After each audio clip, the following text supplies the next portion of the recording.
दोस्तों, आप जरा पिछले 100 साल की तारीख उठाकर देखें तो आपको पता चलेगा कि इस्लामिक दुनिया के उभरते हुए और ताकतवर लीडर को ताकत में आने से पहले ही कुछ खुफिया हाथ कत्ल करके या किसी और तरीके से रास्ते से हटा देते हैं। दोस्तों, शाह फैसल मुसलमान और इस्लामिक दुनिया के इतने बड़े लीडर थे कि अगर आज ये जिंदा होते तो वर्ल्ड बैंक मुसलमानों का होता और पूरा यूरोप और अमेरिका मुसलमान मुल्कों से कर्ज ले रहा होता, मगर एक साजिश के जरिए इनको कत्ल करवा दिया गया। दोस्तों, शाह फैसल के वो कौन से कारनामे थे जिनकी वजह से इनको कत्ल करना खुफिया इंटरनेशनल एस्टेब्लिशमेंट के लिए जरूरी हो गया था? ये हुकूमत में कैसे आए थे और अमेरिका को इनसे क्या खतरा था? इनको कत्ल कैसे किया गया और उस वक्त क्या हो रहा था? और सबसे बढ़कर यह कि अगर शाह फैसल जिंदा होते तो क्या क्या इस्लामिक दुनिया में हो चुका होता? यह सब कुछ और इससे जुड़े बहुत से अहम सवालात के जवाबात और शाह फैसल के कत्ल की 4 हकीकी बातें मुकम्मल सबूत के साथ में आप लोगों को आज की इस वीडियो में बताने जा रहे हैं। दोस्तों, इंटरनेशनल एस्टेब्लिशमेंट की पॉलिटिकल गेम और पाकिस्तान समेत पूरी इस्लामी दुनिया के जवाल को समझने के लिए आपको 1950 से 1980 की दशक के 30 सालों में उभरते हुए इस्लामिक दुनिया के लीडरों और उनकी होने वाली मौत को समझना होगा। आज पूरी इस्लामिक दुनिया में कोई भी ऐसा एकलौता लीडर नजर नहीं आता जो कि पुराने के लीडरों की तरह हो, लेकिन इन लीडर्स को हमेशा कत्ल कर दिया गया या रास्ते से हटा दिया गया। मिस्र में सदर जमाल अब्दुल नासिर सख्त किस्म के सेक्युलर नेता थे, लेकिन इन्होंने भी इजराइल पर हमला किया था, जिन्हें जहर देकर कत्ल करवा दिया गया था। फिलिस्तीन में यासिर अरफात ने इजराइलियों को सबक सिखाया, लेकिन उन्हें भी जहर देकर मारा गया। लीबिया में मुअम्मर गद्दाफी को भी कत्ल करवा दिया गया। सद्दाम हुसैन को फंसाकर फांसी दी गई और शाह फैसल को गोली मारकर कत्ल कर दिया गया। इस तरह इस्लामिक दुनिया के बहुत से ऐसे लीडर हैं जिन्हें किसी न किसी तरह आगे आने से रोका गया। लेकिन दोस्तों, आज की यह वीडियो सऊदी बादशाह शाह फैसल के बारे में है। शाह फैसल को भी उसी खुफिया गुट ने कत्ल करवाया जिनकी संख्या तो अनगिनत है, मगर अमेरिकी सदर जॉन एफ कैनेडी से लेकर सद्दाम हुसैन और मोहम्मद अल मुर्सी तक जो भी इनके रास्ते में आया, इन ताकतों ने सबको रास्ते से हटा दिया। ये कुछ 100 लोगों का एक ऐसा गुट है जो पूरी दुनिया की हुकूमतों को अपनी उंगली के इशारे पर रखना चाहता है। लिहाजा इस गुट को हम यहाँ सीक्रेट इंटरनेशनल एस्टेब्लिशमेंट कह सकते हैं और शाह फैसला की जिंदगी इन्हीं गुटों के खिलाफ लड़ते लड़ते खत्म हो गई। दोस्तों, शाह फैसल ने इस सीक्रेट गुट के इर्द गिर्द के मंसूबों को जान लिया था और तमाम मुस्लिम वर्ल्ड के टोटल भविष्य के लक्ष्य की मंसूबाबंदी सीक्रेट इंटरनेशनल एस्टेब्लिशमेंट के मशहूर तरीकों को सामने रखकर किया करते थे। इसलिए खुफिया ताकतों को महसूस हो गया था कि यह शख्स अगर और जिंदा रहा तो ऐसे ऐसे कारनामे अंजाम देगा कि हमारे तमाम मंसूबे नाकाम हो जाएंगे। दोस्तों, यह वही ताकतें हैं जिनके मुताल्लिक लीबिया के सदर मुअम्मर गद्दाफी ने अरब लीग के जलसे में खड़े होकर तमाम अरब लीग लीडरों को आगाह किया था कि एक दिन आएगा कि ये मुझे मार देंगे और फिर एक दिन ये भी आएगा कि ये तुम्हें भी मार देंगे। शाह फैसल बहुत दूरदर्शी थे। ये मुसलमानों का भविष्य देख रहे थे और उन खामियों और कमजोरियों को भी देख रहे थे जो इस्लामी मुल्कों को नुकसान पहुंचा सकती थीं। लिहाजा इन्होंने अपनी जिंदगी में इन कमजोरियों और खामियों को मुसलमानों से खत्म करने का इरादा कर लिया था। यहाँ एक और बात भी याद रखनी चाहिए कि जिन मशहूर शख्सियतों को खुफिया गुट ने कत्ल किया, उनके बाद भी इन ताकतों ने उनका पीछा नहीं छोड़ा। आज भी आप इंटरनेट पर उन शख्सियतों के बारे में अगर सर्च करें तो गूगल आपको ऐसे सर्च रिजल्ट देता है कि उनके बारे में आपकी सोच ही बदल जाती है और आपको पता भी नहीं चलता। दोस्तों, शाह फैसल 1905 में सऊदी अरब के शहर रियाद में पैदा हुए। 1920 में सिर्फ 15 साल की उम्र में वह हिस्सेदारी गवर्नर बन गए और अपने भाइयों से ज्यादा कामयाबी से राज्य चलाने लगे। ये इतने बहादुर थे कि बादशाह अब्दुल अजीज अल सऊद ने यमन के खिलाफ जंग लीड करने के लिए अपने बड़े बेटे सऊद की बजाय छोटे बेटे शाह फैसल को चुना और इससे पहले छोटी सी उम्र में शाह फैसल ने हज्जाज की सरजमीन को भी फतह किया था। शाह फैसल की काबिलियत इतनी ज्यादा थी कि यमन के खिलाफ जब इनको फौज की कयादत मिली तो ये इलाके फतह करते करते यमन में हदीदा की बंदरगाह तक पहुंच गए और उस वक्त उनकी उम्र सिर्फ 29 साल थी। शाह फैसला का विजन और उनकी युद्ध नीति की सलाहियत इतनी जबरदस्त थी कि जंग के बाद यमन के साथ सऊदी मफादात में एक महत्वपूर्ण मुकाम हासिल करने में भी कामयाब हो गए। और खुफिया ताकतें देख रही थीं कि अगर यह आदमी सऊदी अरब का शासन संभालेगा तो हमें बहुत से कठिन समय देखने पड़ेंगे। खुफिया ताकतें जानती थीं कि शाह फैसल 15 साल की उम्र से ही सऊदी सल्तनत चलाने के लिए अपने वालिद का हाथ बटाते आ रहे थे। यह जान चुकी थी कि शाह फैसल में इतना पोटेंशियल है कि यह अकेले ही मुस्लिम वर्ल्ड को कामयाबी से नियंत्रित कर सकता है। इसलिए बचपन से ही यह खुफिया ताकतें की नजर में थे। जानकार कहते हैं कि किंग अब्दुल अजीज का असली गुरूर और असली पहचान नौजवान शाह फैसल था और शाह फैसल पर यह अपने दूसरे बेटों की निस्बत ज्यादा भरोसा किया करते थे। किंग अब्दुल अजीज अल सऊद के वफात के बाद शाह सऊद सऊदी अरब के बादशाह बने, मगर वे जंगजू फितरत के नहीं थे और उनमें हुकूमत चलाने की काबिलियत भी कम थी। कहने को तो शाह फैसल अपने बड़े भाई शाह सऊद के वलीअहद रहे, लेकिन हकीकत यह थी कि हुकूमत शाह फैसल के पास ही थी। शाह फैसल को शाह सऊद के अंदाजे हुकूमत से भी एक इख्तिलाफ था, इसलिए शाह सऊद को शाह फैसल ने सत्ता से अलग किया और 1964 में खुद एक सरदार के रूप में आगे आए। सऊदी अरब के उल्लेमा और आले सऊद में शाह फैसल के हुकूमत में आने के खिलाफ एक लंबी बहस हुई। 7 शहजादे गद्दी से उतारे जाने वाले शाह सऊद के साथ थे और बाकियों ने शाह फैसल का साथ दिया और उल्लेमा ने भी शाह फैसल के हक में फतवा दे दिया। शाह अब्दुल अजीज ने क्योंकि बचपन से ही शाह फैसल को यह सिखाया था कि रिफॉर्म्स को आहिस्ता आहिस्ता लागू करना है ताकि लोगों में रद्दे अमल पैदा ना हो, लेकिन सत्ता में आने के बाद शाह फैसल ने सब कुछ बदल कर रख दिया और वही सऊदी अरब जो शाह अब्दुल अजीज के दौर में गरीबी का शिकार हो चुका था, वही सऊदी शाह फैसल की कुशल फैसलों, एडमिनिस्ट्रेशन और बेहतरीन हिकमत अमली की वजह से मालदार होता चला गया। शाह फैसल का इरादा था कि तेल की दौलत को ऐशो आराम पर खर्च करने की बजाय सऊदी अरब की तरक्की पर लगाना है। इसलिए इन्होंने शाही खानदान समेत बाहर के शाही खर्चों को रोका। राजाओं शहजादों की फजूल खर्ची को रोकने के लिए भी इन्होंने सख्त कदम उठाए। एक बार शहजादा फहद की फजूल खर्ची के बारे में इन्हें खबर मिली तो शाह फैसल ने उस शहजादे को तुरंत वापस रियाद बुलाया। जब वह वापस पहुंचा तो शाह फैसल हुकूमती मुलाकात में थे।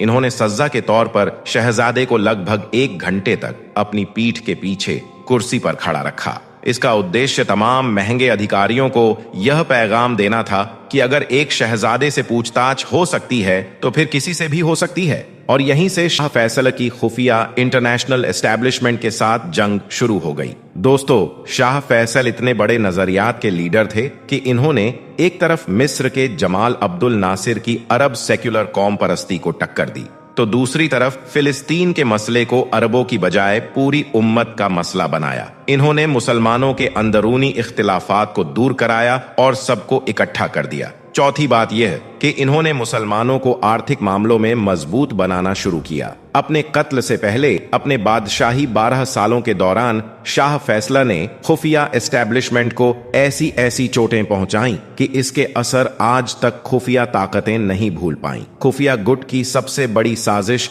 जो शाह फैसल ने नाकाम बनाई वह यह थी कि खुफिया एस्टैब्लिशमेंट अरब को सेक्युलर बनाना चाहती थी, जिसके 2 बड़े मकसद थे। पहला यह कि तेल से जो दौलत अरब ने हासिल की है उन्हें अय्याशी पर लगाकर लूट ली जाने, और यही कुछ खुफिया ताकतों ने मुगल एम्पायर के साथ भी किया था। मगर शाह फैसल ने कहा कि हम तरक्की जरूर करेंगे, मगर इस्लाम की तरफ की गई हदों के अंदर रहकर। शाह फैसल ने औरतों की तालीम का भी इंतजाम करवाया और उन्हें दूर दराज के सऊदियों में ऐसे कदम उठाने पर मजबूर किया जिनका आज लोगों ने तसव्वुर भी नहीं किया था। इसलिए इन्होंने सऊदी को अंदरूनी तरक्की तो दी, लेकिन दूसरी तरफ सेक्युलरिज्म का रास्ता भी शाह फैसल ने रोक दिया। इस्लाम के खिलाफ यह सबसे बड़ी साजिश थी जिसे शाह फैसल ने समझदारी से नाकाम कर दिया। खुफिया ताकतें जानती थीं कि जो नजरिया मक्का और मदीना में पैदा होगा वही पूरी मुस्लिम दुनिया में भी फैल जाएगा, और इसलिए खुफिया ताकतों के इरादे थे कि गैर इस्लामी विचारधाराएं जैसे सोशलिज्म, सेक्युलरिज्म और अन्य विचार सऊदी अरब में फैला दी जाए। मकसद यही था कि जैसे तुर्की की सल्तनत टूट चुकी है तो पीछे अब सिर्फ अरब बचा है, और अगर यह नजरिया फैल गया तो मुसलमानों के अंदरूनी एकता धीरे धीरे खत्म हो जाएगी। आप अंदाजा लगाइए कि मुस्लिम दुनिया का सबसे बड़ा रिसर्च इंस्टीट्यूट जो आज जेम अल अजहर मिस्र में है, अगर सेक्युलरिज्म मिस्र में फेल हो गया होता तो आज इस्लाम की रिसर्च में जामिया अल अजहर का क्या रोल होता। और यही खुफिया एस्टैब्लिशमेंट का मंसूबा था कि पूरे के पूरे इस्लाम को बिगाड़ दिया जाए। लेकिन शाह फैसल ने न केवल सऊदी अरब के अंदर बल्कि पूरी मुस्लिम दुनिया को एक नजरिए पर इकट्ठा कर दिया। उन्होंने कहा कि हमारे पास कुरान मजीद है जो कि मुकम्मल जीने का तरीका देता है और यही हमारा राजनीतिक नजरिया है। इस नजरियाती जंग में अल्लाह ताला ने शाह फैसल को कामयाबी दी और सिर्फ सऊदी ही नहीं बल्कि तमाम अरब देश शाह फैसल की बातों और किरदार से प्रभावित हुए और बाकी तमाम नजरियात को किक आउट करके इस्लामी नजरिया पर एकता आई। दोस्तों, शाह फैसल ने सीक्रेट एस्टैब्लिशमेंट को दूसरी चोट मुसलमानों को एक प्लेटफॉर्म पर इकट्ठा करके पहुंचाई। सीक्रेट एजेंसियां मुसलमानों को विभाजित करके लड़ा रही थीं। शिया सुन्नी की बुनियाद पर होने वाली लड़ाई कई सदियों से जारी थी जिस पर कंट्रोल पा लिया गया। शाह फैसल समझते थे कि मुसलमान अगर आपस में लड़ पड़े तो खुफिया ताकतें उनकी तेल की दौलत और संसाधनों पर कब्जा कर लेंगी। इसलिए शाह फैसल ने सबसे पहले ईरान का दौरा किया और फिर उर्दुन, सूडान, पाकिस्तान, तुर्की, मोरक्को, ट्यूनिसिया, माली आदि का दौरा किया और तमाम मुल्कों को समझाया कि आपस में लड़े नहीं वरना ये खुफिया ताकतें तुम्हारे रिजोर्स पर कब्जा कर लेंगी। शाह फैसल ने 1962 में बनने वाली मुस्लिम वर्ल्ड लीग को भी सक्रिय किया और फिर अप्रैल 1965 में एक हज के मौके पर मुस्लिम वर्ल्ड को बड़ा जलसा कराया। इस जलसे में वादा किया गया कि यह दुनिया भर के मुसलमानों को इस्लाम की बुनियाद पर इकट्ठा करेंगे। इससे तो फिर इंटरनेशनल एस्टैब्लिशमेंट के इरादों में हलचल मच गई और वे यह सोच सोच कर पागल हो गए कि अगर मुसलमान इकट्ठे हो गए तो उन पर आपस में लड़ाई कर कैसे लूट खसोट की जाएगी और कैसे उन्हें अपना असला बेचा जाएगा। शाह फैसल अगस्त 1966 में तुर्की गए और तुर्की का दौरा करने वाले पहले अरब शासक बने। न सिर्फ इससे तुर्की और सऊदी अरब करीब आए बल्कि अरबों और तुर्कों के दरमियान दोस्ताना ताल्लुकात का एक नया दौर शुरू हुआ और अरबों में जो बगावत थी, जो जख्म गहरे थे, उनके भरने का आगाज हो गया। शाह फैसल ने अंकारा में साफ ऐलान किया कि हमारी ताकत की असली कहूंजी सिर्फ इस्लाम है और जो साजिशें दुश्मन हमें लड़ाने के लिए कर रहा है वह अब कामयाब नहीं होंगे। इसीलिए खुफिया इंटरनेशनल एस्टैब्लिशमेंट के लिए यह जरूरी हो गया था कि वे शाह फैसल के खिलाफ कुछ मंसूबा बंदी करें। खुफिया ताकतों का मंसूबा था कि अरबों के सियासी मार्ग को ऐसे मोड़ पर ले आए ताकि वे हमेशा लड़ते रहें और इस रियासत का नाम वे चाहते थे इजराइल। शाह फैसल ने फलस्तीन के मसले को पूरी उम्मत का मसला बनाया और तमाम मुसलमानों को इसमें इकट्ठा किया। इसका असर यह हुआ कि पाकिस्तान भी इस जंग में शरीक हो गया और पाकिस्तान के पायलट्स ने इजराइल के खिलाफ जंगों में जाकर सक्रिय किरदार निभाया। जब अरबों ने इजराइल के मामलों में हिम्मत दिखाई और निकलकर मुकाबला किया तो तमाम इस्लामी नेता यह समझने लगे कि शाह फैसला बिल्कुल सही कह रहे थे कि गैर मुस्लिम ताकतें हमारे मुकाबले एक हैं और वे हमें आपस में लड़ाकर लूटेंगे। लिहाजा मुसलमान नेताओं ने तमाम इख्तिलाफ खत्म करके एक होने का फैसला किया। दोस्तों, अब हम आपको बताते हैं मुस्लिम कद्दावर नेता सद्दाम हुसैन के बारे में। दोस्तों, जैसा कि आप सभी को मालूम होगा कि 30 दिसंबर 2006 को अमेरिका ने सद्दाम हुसैन को फांसी पर चढ़ा दिया था। तब से लेकर सद्दाम हुसैन का मकबरा हमेशा से विवादों में रहा है, क्योंकि बहुत से लोगों का यह मानना है कि सद्दाम हुसैन को जिस कब्र में दफनाया गया था आज उनकी बॉडी उस कब्र में मौजूद ही नहीं है। उनकी बॉडी को बहुत पहले ही निकाला जा चुका है। आज की इस वीडियो में हम आपको इसी के बारे में बताने वाले हैं कि आखिर सद्दाम हुसैन की कब्र को कब और किसने खोला, और जब सद्दाम हुसैन की कब्र को खोला गया तो उस वक्त अल्लाह का ऐसा क्या मोजिजा हुआ कि जिसे देखकर वहां पर मौजूद अमेरिकी यहूदी भी अल्लाहु अकबर कहने लगे। और यही नहीं, इस बारे में जानकर यकीनन आप भी हैरान रह जाओगे। इसलिए आज का यह वीडियो आप सभी के लिए बहुत खास है। आप इसको आखिर तक जरूर देखें। और सबसे पहले, अगर आप भी अल्लाह की कुदरत को मानते हैं और अल्लाह पर भरोसा रखते हैं तो आप इस वीडियो को दिल से एक लाइक जरूर कर दें और मेहरबानी करके इसे शेयर भी कर दें ताकि और भी लोगों के पास में यह वीडियो पहुंच जाए। तो चलिए दोस्तों, शुरू करते हैं। दोस्तों, इस दुनिया में लगभग 57 मुस्लिम देश मौजूद हैं और इन सभी देशों की जमीन पर वक्त वक्त पर बहुत सारे बड़े छोटे, अच्छे और बुरे हर तरह के लीडर पैदा होते रहे हैं। मगर अगर बात करें पिछले 50 से 60 सालों की तो इस पूरे दौर में पूरी मुस्लिम दुनिया में जिस मुस्लिम लीडर ने सबसे ज्यादा शोहरत, सबसे ज्यादा ताकत हासिल की है, वह कोई और नहीं बल्कि सद्दाम हुसैन है। वही सद्दाम हुसैन कि जिन्होंने एक लंबे वक्त तक इराक देश पर राज किया था। इस दौर में सद्दाम हुसैन न सिर्फ इराक के सबसे ताकतवर नेता थे, बल्कि दुनिया के भी सबसे ताकतवर नेताओं की लिस्ट में उनका नाम टॉप पर आया करता था। शोहरत के मामले में भी उस दौर में शायद ही कोई एक ऐसा नेता था जो उनको टक्कर देता। मगर फिर अमेरिका की तरफ से उनके ऊपर बहुत बड़े बड़े इल्जामात लगाना शुरू कर दिए गए, जिसके नतीजे में पहले जंग हुई और फिर बाद में सद्दाम हुसैन की गिरफ्तारी हुई और आखिरकार 30 दिसंबर 2006 को उनको फांसी के फंदे पर चढ़ा दिया गया। दोस्तों, हैरानी की बात यह है कि सद्दाम हुसैन को जिस दिन फांसी दी गई थी, इस्लामिक कैलेंडर के मुताबिक उस दिन जिल-हिज्जा की 10 तारीख थी, यानी कि वही तारीख जिस दिन मुसलमान ईद मनाते हैं, वह भी वह ईद जिसमें मुसलमानों के यहां कुर्बानी दी जाती है। इसके अलावा एक हैरान करने वाली बात यह भी है कि सद्दाम हुसैन की फांसी शायद इतिहास की वह इकलौती ऐसी फांसी थी कि जिसकी वीडियो को पूरी दुनिया में दिखाया गया था, यानी जिसकी फांसी की पूरी प्रोसेस को पूरी दुनिया ने अपनी आंखों से देखा था। हर इंसान सद्दाम हुसैन की फांसी को उस दौर में अपने मोबाइल या अपने टीवी की स्क्रीन पर देख रहा था। आपको बताते चलें कि जब सद्दाम हुसैन को फांसी से पहले जेल में कैद किया गया, तो उनकी हिफाजत के लिए उनके ऊपर 12 स्पेशल कमांडो को तैनात किया गया था। यह वह 12 विशेष कमांडो थे जिनको बहुत सारी फौजों से सेलेक्ट किया गया था। ये सारे के सारे अपने डिपार्टमेंट के एक्सपर्ट्स माने जाते थे। मगर हैरानी की बात यह है कि जिन स्पेशल कमांडो को सद्दाम हुसैन की हिफाजत के लिए रखा गया था, वो कमांडोज खुद सद्दाम हुसैन के दोस्त बन गए थे। इन्हीं 12 सिपाहियों में से एक सिपाही ने सद्दाम हुसैन की मौत के बाद उनके ऊपर एक किताब भी लिखी, जिस किताब के अंदर ऐसे ऐसे खुलासे किए गए जिससे पूरी दुनिया हैरान रह गई, क्योंकि इस किताब में सद्दाम हुसैन के बारे में वह सारी चीजें लिखी गई थीं जिनसे पूरी दुनिया बेखबर थी। और दोस्तों, आज की इस वीडियो में हम आपको उसी किताब से कुछ चीजें बताने वाले हैं। सबसे पहले आपको यह बताते चलें कि इस किताब के राइटर ने लिखा है कि जिस वक्त हम लोग सद्दाम हुसैन को उस टीम के हवाले कर रहे थे जिस टीम ने सद्दाम हुसैन को फांसी देनी थी, तो उस वक्त हमारी पूरी टीम के आंखों में आंसू थे। हम में से बहुत सारे सिपाही बुरी तरह से रो रहे थे। इसी तरह राइटर ने अपने एक और साथी मिस्टर एडम का हवाला देते हुए लिखा है कि हमने कभी भी सद्दाम को एक जालिम, एक कातिल इंसान के तौर पर नहीं देखा, बल्कि हम तो उनको एक गॉड फादर की तरह देखा करते थे।